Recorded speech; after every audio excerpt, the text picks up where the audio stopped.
The laboratory smelled like sterilization chemicals and metal. Lyra moved her thin fingers across the data pad, logging sample after sample from the morning's expedition. Her feathers rustled softly as she worked, a pale blue that marked her as young among the Quellan people. The research station orbited a dead moon, and through the viewport behind her, stars stretched endlessly into the void. She preferred working alone, especially at night when most of the crew slept. Fewer chances of running into them, fewer chances of seeing humans. A sharp blare cut through the silence. Red lights flooded the lab. Lyra's heart hammered against her ribcage as the station's automated voice echoed through the corridors. Hull breach detected. Section 7. All personnel evacuate to safe zones. Emergency crews respond immediately. Her hands shook. Section 7 was 3 corridors away. Close. Too close. She gathered her research materials with fumbling motions, her mind racing through evacuation protocols.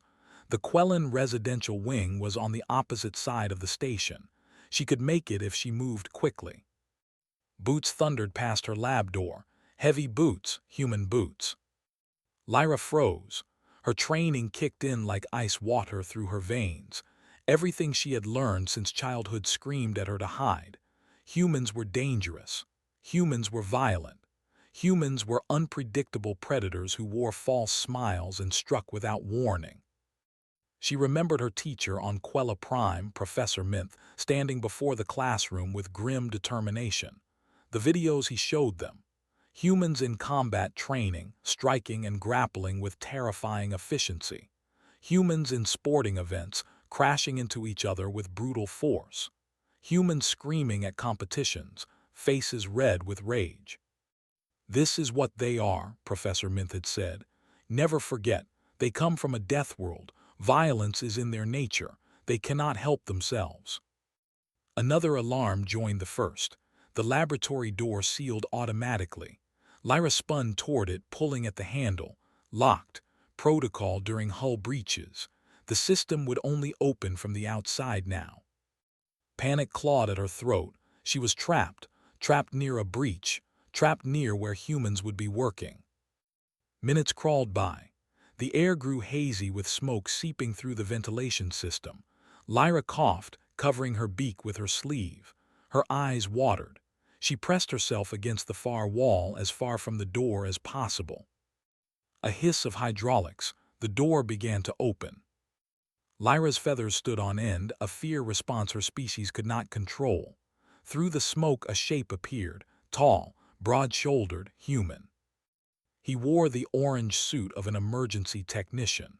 A helmet covered most of his face, but she could see his eyes. Brown eyes that swept the room quickly, professionally, before landing on her.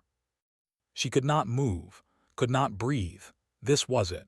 This was how she would discover if everything she had been taught was true. The human stopped just inside the doorway. He raised both hands, palms forward. The gesture looked non-threatening, but Lyra knew better than to trust appearances. "Hey there," he said. His voice came through a speaker in his helmet, calm and even. "I'm David, maintenance crew. Are you hurt?" Lyra pressed harder against the wall. Her beak opened, but no sound came out. David took a small step back. "Okay, I can see you're scared. That's all right. The breach is contained, but we've got smoke from a small electrical fire. You shouldn't breathe this stuff." He reached slowly to his belt and pulled out a compact respirator mask. "I'm going to slide this to you. It'll help.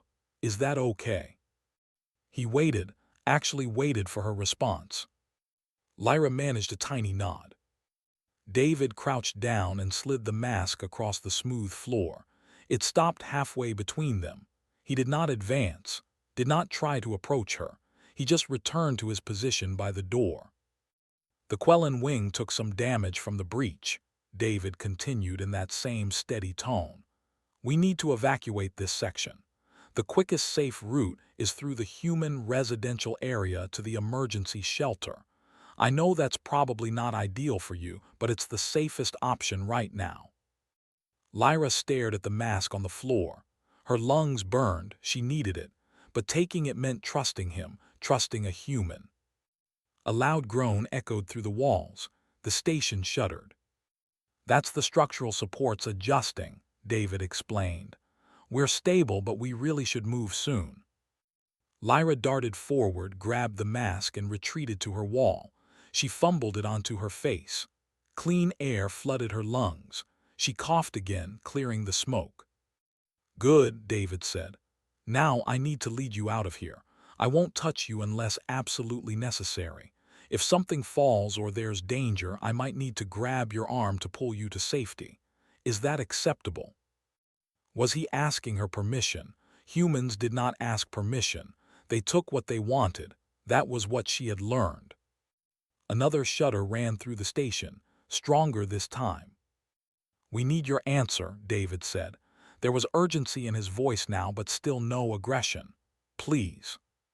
"Yes," Lyra whispered. "Yes, acceptable." David nodded. "Stay close behind me. If I stop, you stop. If I say run, you run. Understood?" "Understood." He turned and moved into the corridor. Lyra followed, every muscle tense. The hallway was chaos. Smoke hung in thick clouds. Emergency lights cast everything in shades of red. Debris littered the floor. David navigated it all with practiced ease, checking behind him every few seconds to ensure she was still there. He pointed out obstacles before she could trip over them. When a panel suddenly swung loose from the ceiling, he moved faster than she thought possible, his arm sweeping out to shield her while the panel crashed harmlessly to the side. His arm had protected her, not struck her, protected. They rounded a corner and faced a section where the floor had buckled. A gap of about 2 meters stretched before them. David pulled out a small device and shot a line across. It attached to the far wall with a magnetic clamp. "I'll go first and secure it," he said. "Then you can cross. I'll catch you on the other side if you slip." He was trusting her to cross alone, trusting her not to panic, trusting her to be capable. David swung across with easy strength. He locked the line in place and held out his hand. "Whenever you're ready, no rush." Lyra gripped the line, her hands shook. She pulled herself across foot by foot. Halfway over, her grip slipped. She gasped, her body swinging wildly. David's hands caught her waist, steadying her. Strong hands, gentle hands. He guided her feet to solid ground and immediately released her once she was safe. "You did great," he said simply. They continued on, through the smoke and damage, past sparking wires and twisted metal. And through it all, David moved with calm competence, always aware of where she was, always keeping himself between her and the worst of the danger. When they finally reached the emergency shelter, the clean air and bright lights felt like a different world. Other crew members rushed around, helping people, checking injuries. David turned to her. "You're safe now. Medical is that way if you need anything checked. Your people are being housed in temporary quarters in Section 4 for now." "Section 4, Lyra repeated. Her mind felt numb. "That is the human section." "Yes, I'm sorry about that. It's temporary until we can repair your wing." He paused. "For what it's worth, no one will bother you there. You'll have privacy." He nodded once and turned to leave, already moving to help someone else. Lyra stood frozen. Everything she had been taught said this encounter should have gone differently. She should have been in danger. She should have been hurt. Instead, she was alive. She was safe, because a human had helped her. Her worldview had just cracked, and she did not know what that meant. Temporary quarters meant a small room with a bed, a desk, and a viewport. Lyra sat on the edge of the bed, staring at her hands. They had stopped shaking an hour ago, but her mind still raced. The events of the evacuation played over and over in her memory like a broken recording. David's hand steadying her when she slipped, his body blocking debris, his calm voice asking permission. It did not match. None of it matched what she knew about humans. Her stomach growled. She had not eaten since before the breach. The communal dining area was down the hall, but that meant leaving her room. That meant possibly seeing more humans. Another hour passed, hunger won. The corridor outside was quieter than she expected, soft lighting instead of the harsh brightness of Quellen's spaces. The walls were decorated with images, paintings of Earth landscapes, photographs of families, children smiling, old people laughing, a dog catching a ball midair. Lyra walked slowly, studying each image. None showed violence. None showed the rage and aggression she had been warned about. The dining area was half full. Her eyes scanned the room quickly. Mostly humans, a few Trilaxians, one mantoid in the corner, no other Quellens. She almost turned back, but the smell of food drew her forward. Her species could eat most standard station fare. She just needed to grab something and return to her room. A human woman stood at the food dispensers, short dark hair, kind eyes. She noticed Lyra and smiled. Lyra's feathers ruffled nervously. "First time in our section?" the woman asked. Her voice was gentle, not threatening. "I'm Yuki, engineering support." Lyra nodded slightly. Her voice came out barely above a whisper. "Lyra, xenobiology." "Nice to meet you, Lyra," Yuki gestured to the dispensers. "Everything's labeled for dietary compatibility. The green labels are safe for Quellens, blue for Trilaxians, red for species with silicon-based digestion." She explained it simply, without condescension. Then she collected her own meal and moved to a table, leaving Lyra space. Lyra selected a protein bar and a pouch of nutrient drink. Safe choices, portable, she could eat them in her room. As she turned to leave, raised voices caught her attention. Not angry voices, excited ones. A group of humans sat around a large table, watching something on a display screen. They cheered and groaned in turns. One man threw his hands in the air with frustration. Another laughed and clapped him on the shoulder. Lyra had seen this before, in the propaganda videos. Humans raising their voices, humans displaying strong emotions. This was supposed to be threatening behavior, precursor to violence. But these humans just returned their attention to the screen, a sporting event of some kind. They were watching their team play. When one team scored, half the group celebrated while the other half groaned good-naturedly. Then they all laughed together. No fighting, no aggression, just enthusiasm and friendly competition. Lyra retreated to her room, her mind churning. The next day she ventured out again. This time she saw a young human sitting in a quiet corner of the communal area, speaking into a communication device. A video call. On the screen, a small human child appeared, maybe 5 or 6 years old. "Daddy, when are you coming home?" the child asked. The man's face softened. "Not for another 2 months, sweetie, but I'll call you every day. Now should we read our story?" He held up a book. The child on the screen grabbed an identical book. Together, they began to read. The man did different voices for different characters. The child giggled.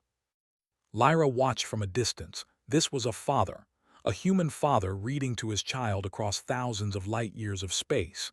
Being gentle, being patient, being loving. Her teachers had never shown this, had never mentioned this. Over the following days, Lyra began to observe deliberately. She treated it like research, like studying any new species. She took mental notes. She saw humans helping a Trilaxian crew member carry heavy equipment, volunteering their strength without being asked. She saw humans in the recreation area, some exercising, some reading, some creating art. She saw them greeting each other with warmth, sharing jokes, expressing concern when someone seemed upset. And she saw David. He appeared in the recreation area during off hours, tending to a small hydroponic garden in the corner. His large hands, the same hands that had caught her when she slipped, moved with surprising delicacy among the plants. He checked soil moisture, adjusted grow lights, carefully trimmed dead leaves. Lyra found herself drawn to watch. There was something meditative about his movements, something peaceful. One evening, she encountered her mentor, Dr. Renna, in the corridor. The older Quellen's wing was bandaged, held against her body in a healing wrap. "Dr. Rena, what happened?" The older woman's feathers drooped. "Foolish accident. I was working in the observation deck and did not notice the wet floor. I slipped and fell badly." "Did you receive treatment?" Dr. Rena hesitated. "Yes, a human found me, David from maintenance. He provided first aid before medical arrived. He was very skilled, very gentle." She looked uncomfortable. "He likely prevented permanent damage to my wing." Before Lyra could respond, Commissioner Tal appeared from around the corner. The elderly Quellen's eyes narrowed. "Dr. Rena, I heard about your incident." His voice was sharp. "You allowed a human to touch you." "I was injured, Commissioner. He helped me." "You should have waited for proper medical personnel. Humans cannot be trusted with such things. Their nature makes them unsuitable for medical care. Too aggressive, too rough." But Dr. Rena's wing was bandaged with expert care. There was no roughness in the treatment Lyra could see. "Of course, Commissioner," Dr. Rena said quietly, but her eyes met Lyra's for just a moment. In that glance, Lyra saw doubt. Her mentor was questioning too. Tal departed with a sharp nod. Dr. Rena sighed. "Be careful, young Lyra. We are guests in their section. Do not give them reason to notice you." But Lyra was noticing them, and what she noticed contradicted everything. That night she could not sleep. She rose and walked to the recreation area, expecting it to be empty. Instead, she found David there, still tending his garden despite the late hour. He looked up when she entered. "Hello, Lyra, can't sleep either." She froze. He knew her name. How did he know her name? He must have seen her confusion. "You're the researcher I helped during the evacuation. I checked the registry to make sure you received proper housing assignment. I hope that's not intrusive." He had checked to ensure she was cared for, not to monitor her, not to control her, to help. "I cannot sleep," she admitted. "Too much thinking." David nodded. "I find gardening helps with that. Would you like to learn? It's very calming." Every instinct screamed at her to refuse, to return to her room, to maintain distance. But curiosity was stronger than fear. "Yes," she said, "I would like to learn." David's face brightened. He gestured to a small seedling in a pot. "This is basil, an earth herb, very easy to grow. You just need to give it light, water, and patience." He showed her how to check the soil, how to water without drowning the roots, how to position it for optimal light. His explanations were clear and simple. He never touched her, never invaded her space. He just shared knowledge. When she finally returned to her room an hour later, she carried the small basil plant, a gift, given freely, expecting nothing in return. Lyra set it on her desk and stared at it for a long time. A seed of doubt had been planted in her mind years ago by her teachers, but now a different seed was growing, the seed of truth. And she feared what it might become. The station library was empty at this hour. Lyra preferred it that way. She sat at a terminal in the back corner, surrounded by darkness except for the soft glow of the screen.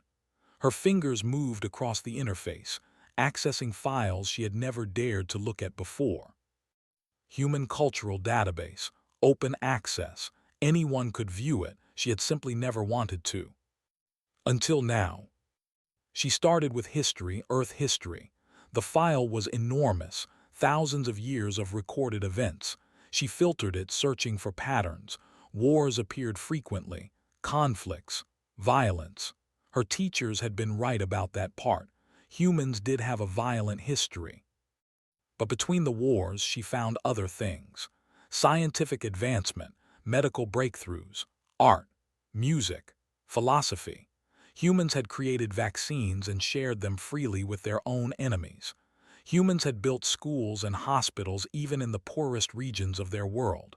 Humans had written poetry about peace and composed symphonies about hope. The complexity confused her. How could one species contain such contradictions? She found records of first contact.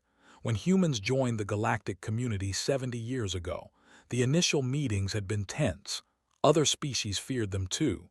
Earth was classified as a death world, gravity too strong, weather too violent, predators too numerous. Any species that evolved there had to be dangerous.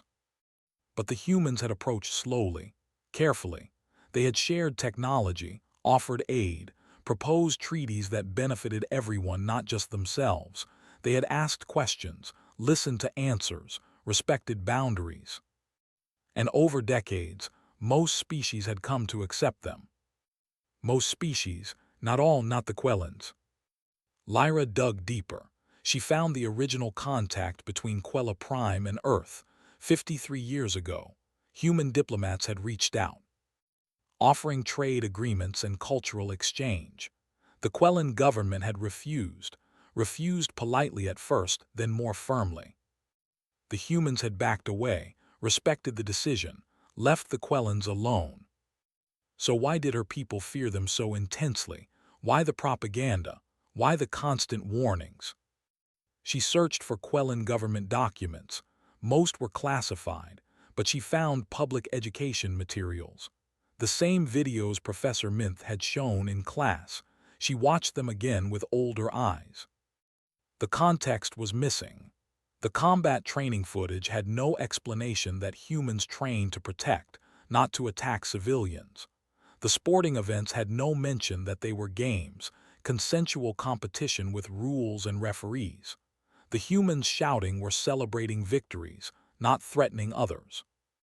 Everything had been carefully edited, carefully framed, deliberately misrepresented. Her hands clenched into fists. They had lied. Her teachers, her government, they had lied to all of them. But why? Can't sleep. Lyra spun around. David stood a few meters away, carrying a cup of something hot. Steam rose from it in the cool air. I did not hear you enter, she said. Sorry, didn't mean to startle you. He gestured to the terminal. Research. She should close the files, make an excuse, leave. Instead, she asked, why does my government fear your people? David was quiet for a moment. He moved to a nearby chair, leaving space between them, and sat down. May I answer honestly? Please. Fear is useful, David said. If you can make people afraid of something, you can control them. You can justify policies. You can maintain power. We have the same problem on Earth. Different groups, different fears, but the same mechanism. But you could be dangerous, Lyra argued. You come from a harsh world, you are strong, you are capable of violence. All true, David agreed. But capability and intent are different things. I can lift heavy objects because I evolved in strong gravity. That doesn't mean I want to hurt anyone. It just means I'm good at moving furniture. Despite herself, Lyra's beak curved slightly, almost a smile. David continued. Every species has capacity for violence, even Quellans. Your people have talons and beaks that could tear flesh, but you don't, because you choose not to, because your culture values peace. Humans are the same. We have the capacity, but we build societies around cooperation because that's what works better. My teachers showed us videos. I bet they did. Combat training, right? Sports. People yelling. David sipped his drink. Context matters. Those videos show humans in specific situations, training for defense, playing games, celebrating. They don't show the other 99% of our lives, the quiet moments, the kindness, the ordinary days. Lyra turned back to the terminal. I have been watching your people here. I have seen the quiet moments. And they do not match what I was taught. Her voice cracked slightly. I do not know what is true anymore. David set down his cup. Truth is complicated. Here's what I know to be true. Humans are flawed. We make mistakes. We have bad individuals among us just like every species, but most of us are just trying to live good lives. We want safety for our families. We want meaningful work. We want friends. We want to understand the universe. He paused. We're not monsters. We're just people.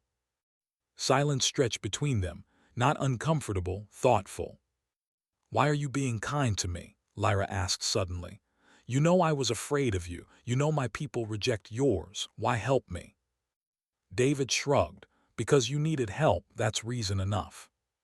Simple, direct, honest. "On Quella Prime," Lyra said slowly, "we are taught that kindness from humans is manipulation, that you show false friendliness to make others vulnerable. Then you strike. Has anyone here struck you?" "No." "Has anyone here threatened you?" "No." "Has anyone here demanded anything from you?" "No." Lyra looked at him directly. "You gave me a plant. You asked nothing in return." "Because I wanted you to have something growing, something alive. Plants are good for mental health. They give you something to care for, something to watch change and grow." David smiled. "No manipulation, just a gift." Lyra's worldview was not just cracking now. It was shattering. Piece by piece, everything she had built her understanding on was falling apart. "I am afraid," she whispered, "not of you, of what it means if everything I believed was wrong." "That's the hardest kind of fear," David said gently. "But you're already facing it. That takes courage." A chime sounded through the library. Station-wide communication. Commander Oryx's voice echoed from speakers. "All personnel, we have received a distress call from the Quellan colony ship Bright Wings. Catastrophic engine failure. Life support failing. 300 civilians on board. They are requesting immediate assistance." Lyra's blood went cold. The Bright Wings. Her cousin's family was on that ship, her aunt, her young nephew. "Distance to our location, 12 hours, Oryx continued. "All emergency crews prepare for rescue operations. Station command out." David was already standing. "I need to report to engineering. We'll get them, Lyra. We'll save them." "But they will refuse human help," Lyra said. The words came out hollow. "Quellan protocols. We do not accept assistance from species we do not trust." David stopped. His expression hardened, not with anger, with determination. "Then we'll have to change their minds," he said, "because protocols matter less than lives." He left at a run. Lyra sat alone in the library, surrounded by the truth she had discovered and the crisis that would test everything. 300 Quellans, her people, people who had been taught the same lies she had learned, people who would rather die than accept help from humans. She looked at the screen, still displaying human history, human achievements, human kindness documented across decades. Then she stood. Her decision crystallized in that moment, sharp and clear. If her people would not listen to humans, perhaps they would listen to one of their own, a Quellan who had learned the truth. She had to try, even if it meant standing against everything she had been taught, even if it meant facing Commissioner Tall, even if it meant exile. Because 300 lives mattered more than comfortable lies. Lyra left the library and went to find Commander Oryx.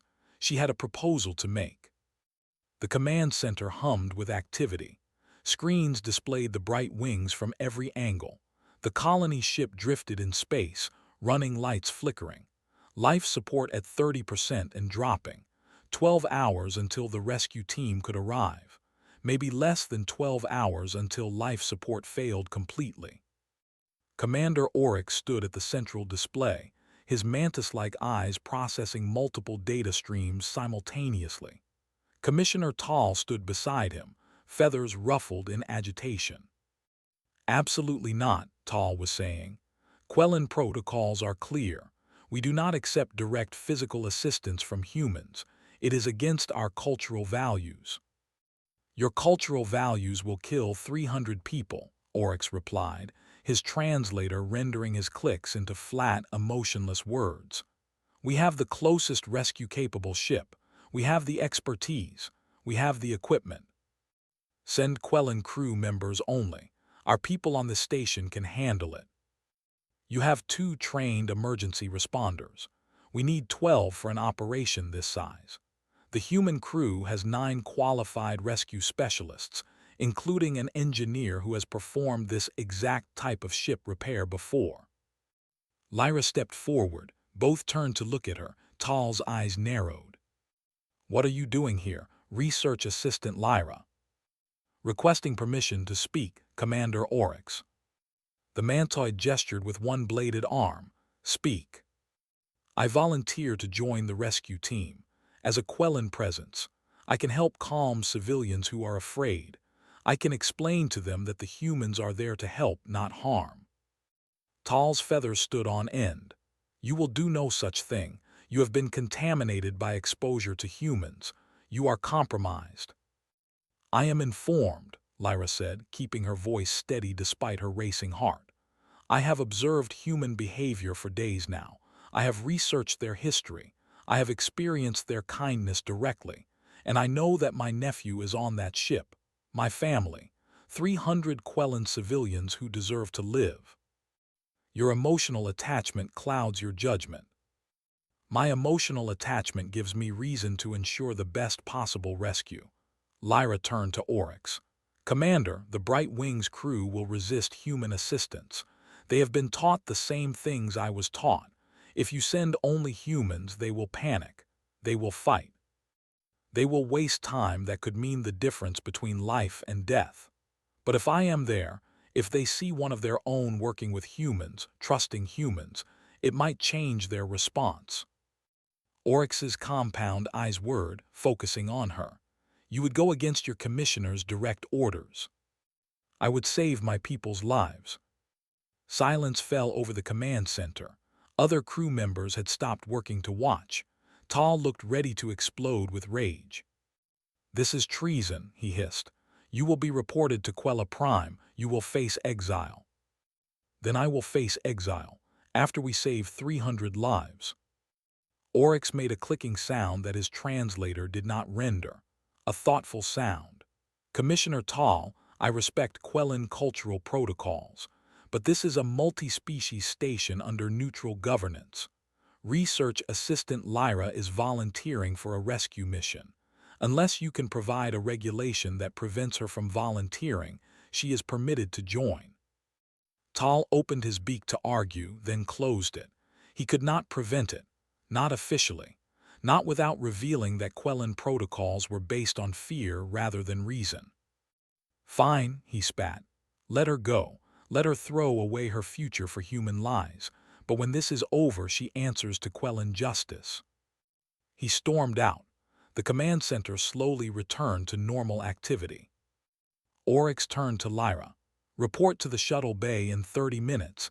David Foster will brief the rescue team. Are you certain about this?"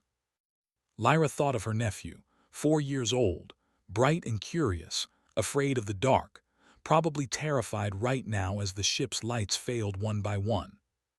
"I am certain." The shuttle bay was organized chaos. Humans moved with efficient purpose, loading equipment and running system checks. David stood at the center, coordinating everything. He looked up when Lyra entered. "You volunteered," he said, "not a question, a statement." "I did." He studied her for a moment. "This won't be easy. Scared people don't think clearly. They might not listen even to you." "I have to try." David nodded. "All right, here's the situation. The Bright Wings suffered a cascade failure in their primary engine. The explosion damaged life support systems. They have emergency oxygen, but it's depleting fast. We need to dock, stabilize their life support, and evacuate everyone to our rescue shuttles." He pulled up a schematic. "The challenge is their docking port was damaged. We'll need to use emergency airlocks and makeshift bridges. Some of the passages are unstable." Another human approached. A woman with short gray hair and calm eyes. "I'm Sylvia, medical specialist. I'll be treating injuries." She looked at Lyra. "I was briefed about cultural concerns. I'll need you to explain to patients what I'm doing. Some procedures might seem invasive. I need them to understand I'm helping, not hurting." "I understand," Lyra said. The next 20 minutes were a blur of preparation. Lyra was fitted with an emergency suit, taught how to use the oxygen system, given a communication headset, assigned to stay close to David during the operation. The shuttle launched smoothly. Through the viewport, Lyra watched the research station shrink behind them. Ahead, the bright wings grew larger. Emergency lights flickered across its hull like dying stars. "First time in a rescue op?" David asked quietly. "First time doing anything like this.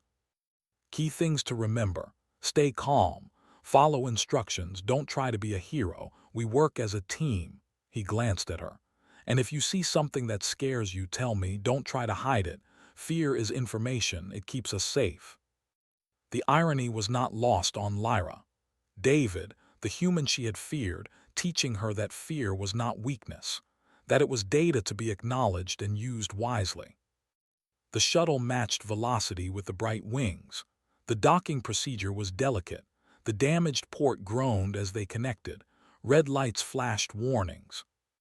"Connection unstable but holding," the pilot announced. "You have maybe 3 hours before it fails." 3 hours to evacuate 300 people, 180 minutes. The math was brutal. David stood. "Team, you know your assignments. Medical with me to Deck 3. Engineering to Deck 7 to stabilize life support. Search team to residential areas. Move fast but move smart." He looked at each person. "Bring everyone home." The airlocks opened. The rescue team moved forward. Lyra followed David into the bright wings. The interior was dark. Emergency lighting created pools of red glow in the darkness. The air was thin, stale. Lyra's suit regulated her breathing, but she could feel the lack of pressure against her feathers. A sound echoed through the corridor: crying, children crying. David's jaw tightened. "Residential area is this way. Stay close." They rounded a corner. A group of Quellans huddled in a common area. Adults surrounding children, trying to keep them calm. When they saw David's human form in the doorway, panic erupted. "No, get away." "Humans, they sent humans." "This is a trick. They are here to finish us." Lyra stepped forward, removing her helmet so they could see her face. "Stop, please, everyone stop." The noise died down slightly. Quellan faces turned toward her, confused and desperate. "I am Lyra of the Science Guild. These humans are here to save us. They have medical supplies, they have rescue shuttles, they have oxygen and power." She pointed at David. "This is David Foster. He saved my life during a station emergency. He has saved others. He is here to help." An elderly Quellan man stepped forward, his feathers gray with age. "You trust them?" Lyra met his eyes. "With my life, with all our lives, please let them help." The old man looked at David, at the medical equipment, at Sylvia standing ready with supplies. Then he looked at the children, gasping in thin air. He made his choice. "Help the children first." Command center hummed with activity. Screens displayed the bright wings from every angle. The colony ship drifted in space, running lights flickering. Life support at 30% and dropping. 12 hours until the rescue team could arrive. Maybe less than 12 hours until life support failed completely. Commander Oryx stood at the central display, his mantis-like eyes processing multiple data streams simultaneously. Commissioner Tall stood beside him, feathers ruffled in agitation. "Absolutely not," Tall was saying. "Quellan protocols are clear. We do not accept direct physical assistance from humans. It is against our cultural values." "Your cultural values will kill 300 people," Oryx replied, his translator rendering his clicks into flat, emotionless words. "We have the closest rescue-capable ship. We have the expertise. We have the equipment. Send Quellan crew members only. Our people on the station can handle it. You have 2 trained emergency responders. We need 12 for an operation this size. The human crew has 9 qualified rescue specialists, including an engineer who has performed this exact type of ship repair before." Lyra stepped forward. Both turned to look at her. Tall's eyes narrowed. "What are you doing here?" Research Assistant Lyra. "Requesting permission to speak, Commander Oryx." The mantoid gestured with one bladed arm. "Speak." "I volunteer to join the rescue team. As a Quellan presence, I can help calm civilians who are afraid. I can explain to them that the humans are there to help, not harm. Tal's feathers stood on end. You will do no such thing. You have been contaminated by exposure to humans. You are compromised. I am informed, Lyra said, keeping her voice steady despite her racing heart. I have observed human behavior for days now. I have researched their history. I have experienced their kindness directly. And I know that my nephew is on that ship. My family. 300 Quellan civilians who deserve to live. Your emotional attachment clouds your judgment. My emotional attachment gives me reason to ensure the best possible rescue. Lyra turned to Oryx. Commander, the Bright Wings crew will resist human assistance. They have been taught the same things I was taught. If you send only humans, they will panic. They will fight. They will waste time that could mean the difference between life and death. But if I am there, if they see one of their own working with humans, trusting humans, it might change their response. Oryx's compound eyes word, focusing on her. You would go against your commissioner's direct orders. I would save my people's lives. Silence fell over the command center. Other crew members had stopped working to watch. Tal looked ready to explode with rage. This is treason, he hissed. You will be reported to Quella Prime. You will face exile. Then I will face exile, after we save 300 lives. Oryx made a clicking sound that his translator did not render. A thoughtful sound. Commissioner Tal, I respect Quellan cultural protocols, but this is a multi-species station under neutral governance. Research Assistant Lyra is volunteering for a rescue mission. Unless you can provide a regulation that prevents her from volunteering, she is permitted to join. Tal opened his beak to argue, then closed it. He could not prevent it. Not officially. Not without revealing that Quellan protocols were based on fear rather than reason. Fine, he spat. Let her go. Let her throw away her future for human lies. But when this is over, she answers to Quellan justice. He stormed out. The command center slowly returned to normal activity. Oryx turned to Lyra. Report to the shuttle bay in 30 minutes. David Foster will brief the rescue team. Are you certain about this? Lyra thought of her nephew, 4 years old, bright and curious, afraid of the dark, probably terrified right now as the ship's lights failed one by one. I am certain. The shuttle bay was organized chaos. Humans moved with efficient purpose, loading equipment and running system checks. David stood at the center, coordinating everything. He looked up when Lyra entered. You volunteered, he said, not a question, a statement. I did. He studied her for a moment. This won't be easy. Scared people don't think clearly. They might not listen even to you. I have to try. David nodded. All right, here's the situation. The Bright Wings suffered a cascade failure in their primary engine.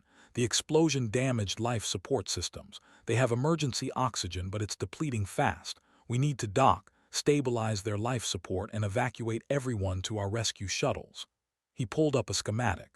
The challenge is their docking port was damaged.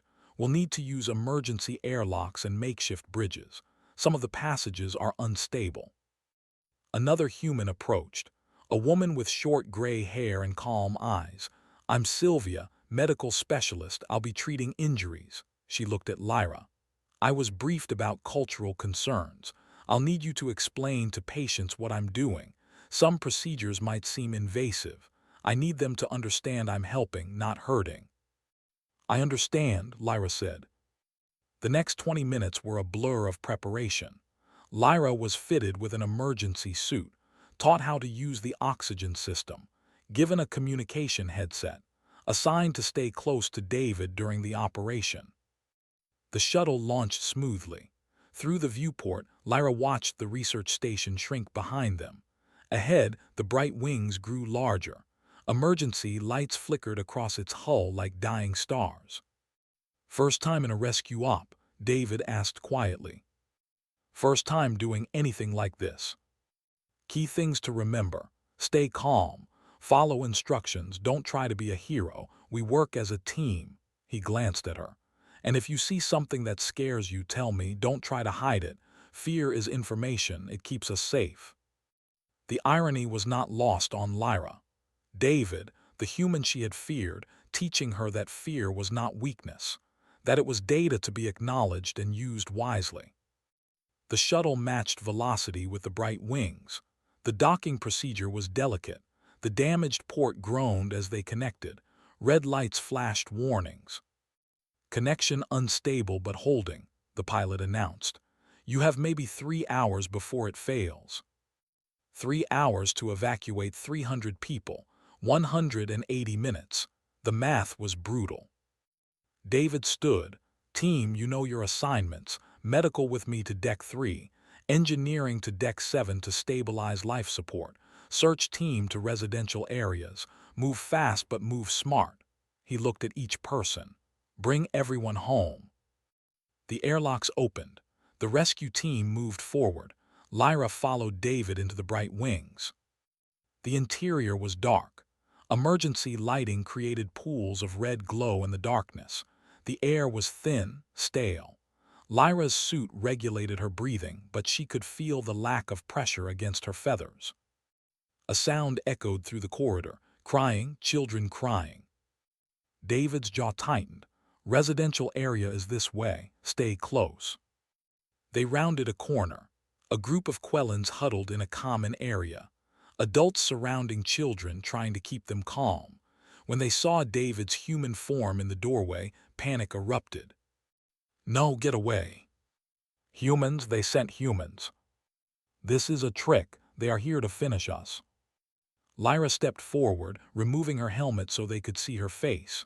"Stop, please, everyone stop." The noise died down slightly. Quellan faces turned toward her, confused and desperate. "I am Lyra of the Science Guild. These humans are here to save us. They have medical supplies, they have rescue shuttles, they have oxygen and power." She pointed at David. "This is David Foster. He saved my life during a station emergency.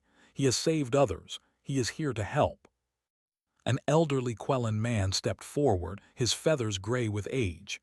"You trust them?" Lyra met his eyes. "With my life, with all our lives, please let them help."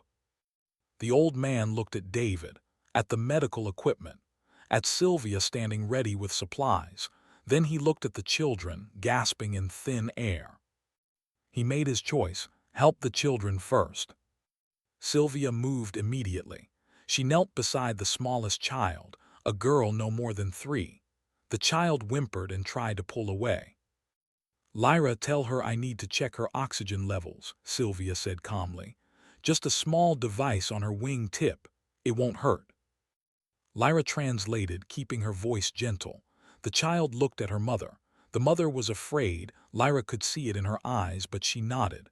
Survival outweighed fear. The child extended her wing. Sylvia attached the monitor with steady hands. "Oxygen saturation at 68%. Too low. She needs supplemental oxygen now." David already had a child-sized mask ready. He showed it to the mother first, explained through Lyra how it worked, and only then approached the girl.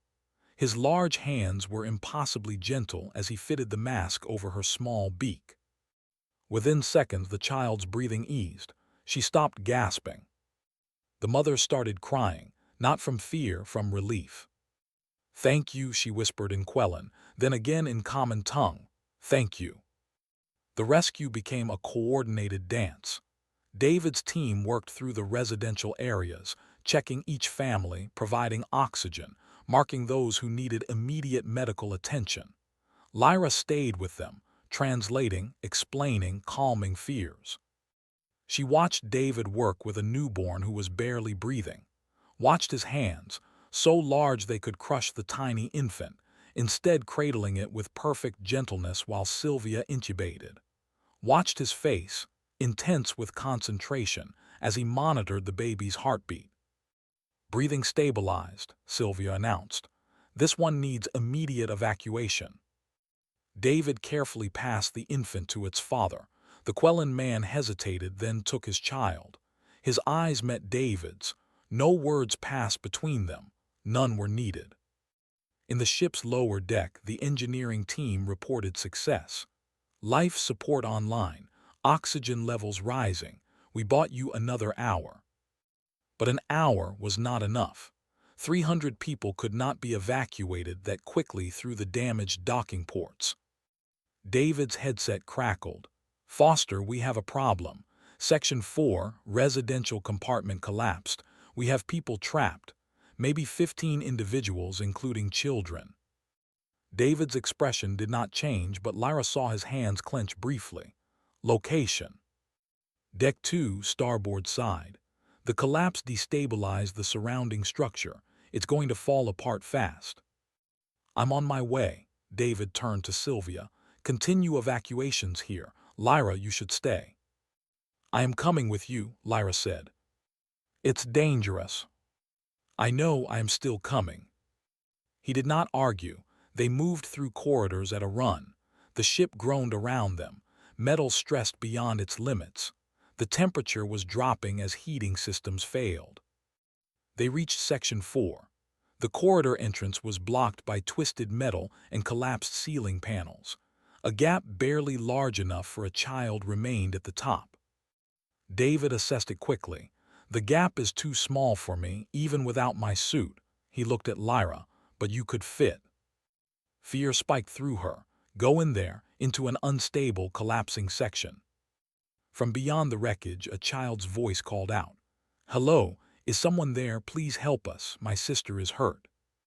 Lyra's fear did not disappear, but it became smaller than her need to help. Tell me what to do, she said. David pulled equipment from his pack, a small medical kit, a flashlight, a communication device. Crawl through, assess the situation. We'll work on widening the entrance from this side, but that will take time. Keep them calm. If anyone is badly injured, stabilize them as best you can. Sylvia is talking you through on this channel. He showed her the headset controls. Lyra took the equipment, her hands shook. Hey, David's voice was gentle. You can do this. You're braver than you think. She wanted to argue. She did not feel brave. She felt terrified. But she climbed anyway. The gap was tight. Metal edges scraped against her suit. She squeezed through inch by inch until she tumbled onto the other side. The compartment was a disaster. The ceiling had caved in on one side. A support beam had fallen at an angle, creating a small pocket of safety. Huddled beneath it were quelling civilians. Adults shielding children with their bodies. Lyra's flashlight swept across them. 15 people just as reported. Most looked scared but unharmed. But a young girl, maybe 8 years old, lay on the ground. Blood matted her feathers. Her mother pressed cloth against a wound on her head. I am Lyra, she announced. I am here to help. Medical rescue is working to get you out. An adult male stepped forward. How did you get here? Where are the rescue ships? Outside, the docking port is damaged. They are working to create safe passage. She moved to the injured girl. I have medical training. May I help your daughter? The mother nodded desperately. Lyra activated the communication channel. Sylvia, I have an injured child, head wound, significant bleeding. She is conscious but disoriented. Sylvia's voice came through clearly. Okay, first check her pupils. Are they responding to light? Lyra followed instructions step by step. Checked the girl's pupils. Applied pressure to slow the bleeding. Elevated her head. Made sure her airway was clear. You are doing well, Sylvia encouraged. Keep her talking, keep her conscious. Lyra held the girl's hand. What is your name? Myra, the girl whispered. That is a beautiful name. Stay with me, Myra. Help is coming. Outside the compartment, Lyra could hear the rescue team working. The sound of cutting tools. David's voice giving calm directions. Metal screaming as it was pulled apart. A deep groan echoed through the structure. The ship was still dying around them. One of the adults looked at Lyra. Are they really going to save us, the humans? Lyra met his eyes. Yes, they are really going to save us. but we were taught they are dangerous, that they cannot be trusted. We were taught wrong. Lyra kept pressure on Myra's wound. I was taught the same things. I believed them, but I have seen the truth now. Humans are not our enemies, they never were. The adult was quiet for a moment. What are they then? Lyra thought of David teaching her about plants, David asking permission before helping her, David protecting her from falling debris, David cradling a dying infant with infinite care. They are people, she said simply, just people trying to do good in the universe. Another groan, louder, the support beam above them shifted. Everyone move back, Lyra shouted. Get against the far wall. The Quellans scrambled. Lyra grabbed Myra, pulling her away from the center. The beam fell with a crash, missing them by inches. Dust filled the air. When it cleared, the gap they had been sheltering under was gone, completely blocked. From the other side of the wreckage, David's voice came through the headset. Lyra, status. We are alive. The pocket collapsed, but we are all okay. She looked around. They were in a smaller space now, more confined. But we are completely sealed in. The structure is failing faster than projected.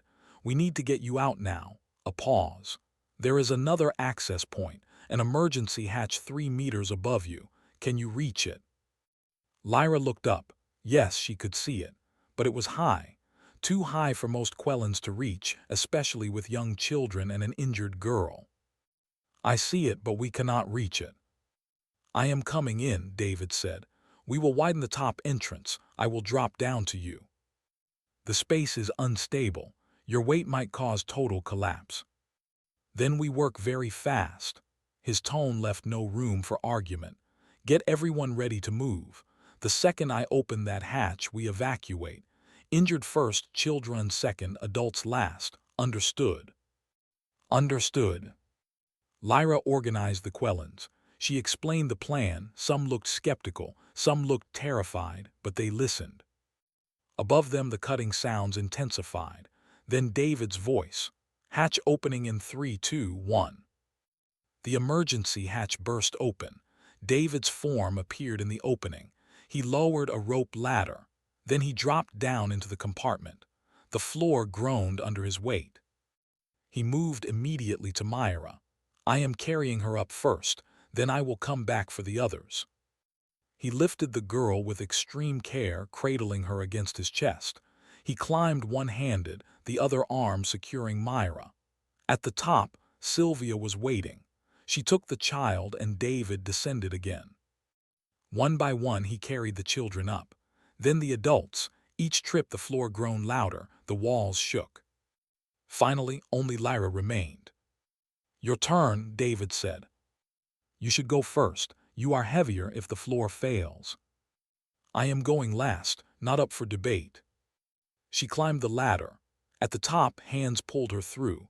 Human hands, Quellan hands working together. David started climbing. Halfway up, the floor gave way with a terrible scream of metal. The entire compartment collapsed into darkness below. David's hand slipped. He swung on the ladder, suspended over the void. David, Lyra screamed. He caught himself, climbed, made it to the top just as the ladder tore free. For a moment he just lay on the deck breathing hard, then he stood. Everyone out, now, this whole section is going. They ran, all of them, humans and Quellans together, through failing corridors, over unstable floors, until they reached the rescue shuttles. The last shuttle detached just as the bright wings tore itself apart. From the viewport, Lyra watched the colony ship die in silent explosions. 300 Quellans had been aboard. 300 Quellans were now safe in rescue shuttles. Every single one saved, because humans and Quellans worked together. Because someone chose truth over fear. The council chamber on Quella Prime was ancient stone and polished wood.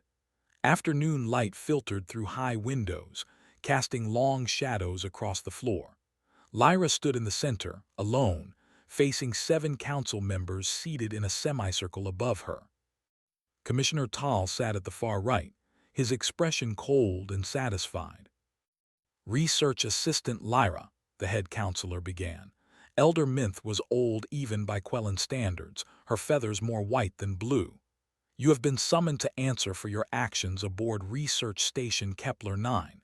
You disobeyed a direct order from Commissioner Tall. You collaborated with humans against Quellan protocols. You advocated for human involvement in Quellan affairs. How do you plead? I plead guilty to all charges, Lyra said clearly, and I would do it again. Murmurs rippled through the observation gallery. Quellan citizens filled the seats, many of them survivors from the Bright Wings. Lyra's mother sat in the front row, her face pale with worry. Tal leaned forward. You admit your treason proudly. I admit that I chose lives over lies. 300 Quellan civilians are alive today because humans saved them, not in spite of human involvement, because of it. Those humans acted with ulterior motives, Tal argued. They seek to gain influence over our people, to make us dependent on them. Your actions played directly into their manipulation. Then let me present evidence to the contrary. Lyra activated a holographic display. These are statements from the rescued civilians, recorded testimonies. With your permission, I would like to share them. Elder Minth nodded. Proceed. The first image appeared, a young mother holding her infant, the same infant David had stabilized. My son would have died, she said in the recording. The human medical specialist saved him. She asked for nothing in return. She just saved him. Another image, the elderly man from the residential compartment. I was taught my whole life that humans were monsters, but when I needed help, a human offered his hand. He was strong enough to crush me. Instead, he was gentle. He treated me with dignity. More faces, more stories. A father whose daughter received emergency surgery from a human doctor. A teacher whose students were carried to safety by human rescue workers. A young man whose life was saved when a human shielded him from falling debris. 30 testimonies in total, each one contradicting the official narrative. When the last one finished, silence filled the chamber. Tal stood. Emotional responses do not change facts. These people were traumatized. They are not thinking clearly. Given time, they will understand the danger they were in. I understand perfectly well what danger I was in, a voice called from the gallery. Dr. Rena stood, her wing still healing from her earlier injury. I nearly lost function of my wing permanently. A human saved it. I have lived 73 years believing humans were dangerous. I was wrong. We have all been wrong. Other voices joined hers. Survivors standing, speaking up, sharing their experiences. Elder Minth raised her hand for silence. She looked tired. Commissioner Tall, you have advocated for human isolation policies for many years. Can you explain the reasoning behind these policies? Tall hesitated, just for a moment. Humans are unpredictable. Their death-world nature makes them unsuitable for close contact. It is a matter of public safety. And yet, another counselor spoke up, Counselor Vren, younger than the others. Our public safety records show no incidents of human violence against Quellans in the 70 years since first contact. Meanwhile, our isolation has cost us access to human medical advances, human technology, human trade opportunities. What exactly are we being kept safe from? Tal's feathers ruffled. The threat is not always visible. We must remain vigilant. Or, Vren continued, we must remain isolated to justify military spending, to maintain the current power structure, to keep our people dependent on government protection from a threat that does not actually exist. The accusation hung in the air. Tal turned on Lyra. This is your doing. You have poisoned our council with human propaganda. I have shared the truth, Lyra said. You can call it propaganda if you wish, but 300 witnesses say otherwise. Elder Minth's eyes were sharp despite her age. Commissioner Tall, I am ordering a full review of our human contact policies, all educational materials, all government communications, all historical records of human interaction. This council will determine if our current stance is based on legitimate concern or manufactured fear. Tal's expression darkened. You are making a mistake. When humans show their true nature, when they inevitably turn on us, remember this moment. I will remember the moment we chose to seek truth instead of comfortable lies, Minth replied. She turned to Lyra. Research assistant Lyra, your actions were technically in violation of direct orders. However, given the circumstances and the outcome, this council must weigh the value of 300 lives against the breach of protocol. She paused. We find that your actions, while unorthodox, were justified. You are cleared of all charges. Relief flooded through Lyra. Her mother started crying in the gallery. Furthermore, Minth continued, we are creating a new position, liaison for human-Quellan relations. Your task will be to facilitate communication, cultural exchange, and mutual understanding between our species. Do you accept this role? Lyra's voice was steady. I accept. Then it is decided. This hearing is concluded. The council chamber emptied slowly. Survivors came to Lyra, thanking her, sharing their own observations of human kindness. Her mother embraced her tightly. I was so afraid, her mother whispered, but I am proud of you. Commissioner Tal left without a word, but Lyra saw the anger in his eyes. This was not over for him. The old guard would not give up power easily. But that was a problem for another day. Lyra returned to Research Station Kepler 9 3 days later. The docking port had been repaired. The station felt different now, or perhaps she was the one who was different. She found David in the recreation area, tending his garden as always. He looked up when she entered and his face brightened. You're back, how did it go? I was cleared of all charges and given a new job, human-Quellan liaison. David's smile widened. Congratulations, that's wonderful. It is also terrifying. I have to rebuild trust between two species, change decades of propaganda, convince people to question everything they have been taught. Sounds familiar. David gestured to a nearby chair. You already did it once with yourself. Now you just do it on a larger scale. Lyra sat. The basil plant he had given her sat on a small shelf nearby, healthy and green. She had brought it back from Quella Prime, a reminder of where her journey began. The bright-winged survivors are speaking out, she said, sharing their experiences. It is making a difference. Slowly, young Quellans especially are questioning the old narratives. Change takes time, but it's happening. David turned back to his plants. You know, there is something poetic about this. Plants need specific conditions to grow, right temperature, right soil, right amount of water, but they also need something to push against.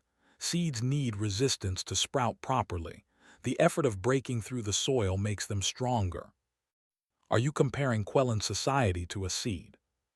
I am comparing you to a seed. You pushed through hard soil. You broke free from what was confining you, and now you will help others do the same. Lyra thought about that, about fear and truth, about comfort and courage, about 300 lives saved because someone chose to question what they had been taught. David, can I ask you something? Of course. Why do humans help others so readily? You risked your life for people who feared you, who had rejected your species. Why? David was quiet for a moment, considering. I think it is because we know what it is like to be afraid, to be alone. Earth taught us that cooperation is survival, that helping others helps ourselves, that we are stronger together than apart. He looked at her. And maybe because we hope that if we were the ones in trouble, someone would help us too. Simple, honest, human. Thank you, Lyra said softly, for saving my people, for teaching me the truth, for being patient when I was afraid.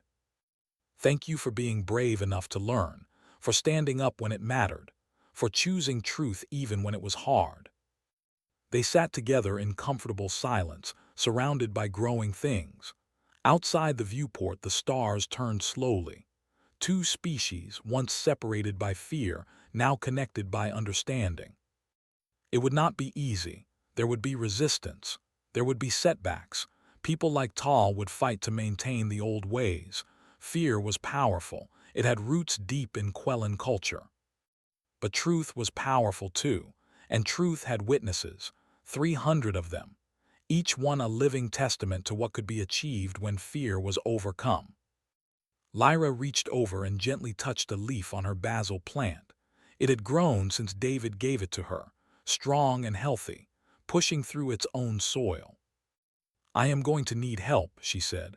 "With the liaison work, I do not know enough about human culture yet. I will make mistakes." "Everyone makes mistakes. That is how we learn," David smiled. "And I would be happy to help. We could start with regular cultural exchange sessions, teach each other about our worlds, our histories, our hopes." "I would like that." From her pocket, her communicator chimed.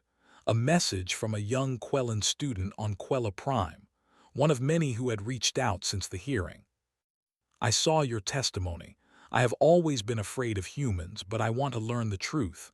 Can you help me?" Lyra typed back, "Yes, I can help, and you are not alone." Because that was the real victory.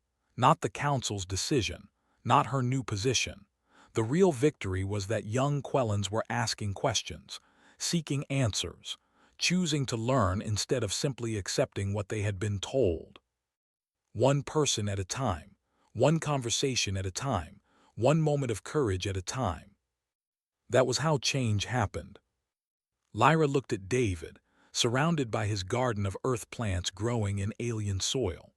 She looked at her own small plant, thriving despite being so far from home. And she smiled. Fear had taught her to hide, but truth had taught her to grow.